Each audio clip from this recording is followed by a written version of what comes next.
এখানে পাঠিয়ে দিবে, সেখানে পাঠিয়ে দিবে, কিন্তু আজও আল্লাহর রহমতে আজকে বিএনপি অত্যন্ত শক্তিশালী ভিত্তি নিয়ে দাঁড়িয়ে আছে।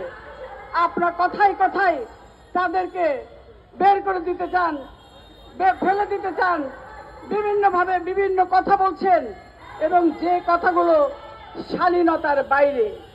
রাজনীতি করলে রাজনীতিরও একটা শালীনতা থাকতে হবে।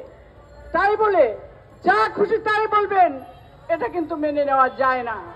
তাই আজকে আপনাদের কাছে উদাত্ত আহ্বান জানাবো, বাংলাদেশে এত রাজনৈতিক দলের দরকার ছিল না, তারপরেও আছে, কারণ গণতন্ত্র আমরা ফিরিয়ে দিয়েছি।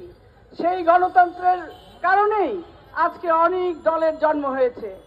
তাই বলে প্রত্যেকটা দলেরই একটা আদর্শ রয়েছে, সে আদর্শের ভিত্তিতে কাজ করছে, কিন্তু একে অপরের প্রতি সম্মানবোধ থাকতে হবে। আপনারা জানেন, শেখ হাসিনার সময় এত কুরুচিপূর্ণ কথা আমরা শুনি নাই।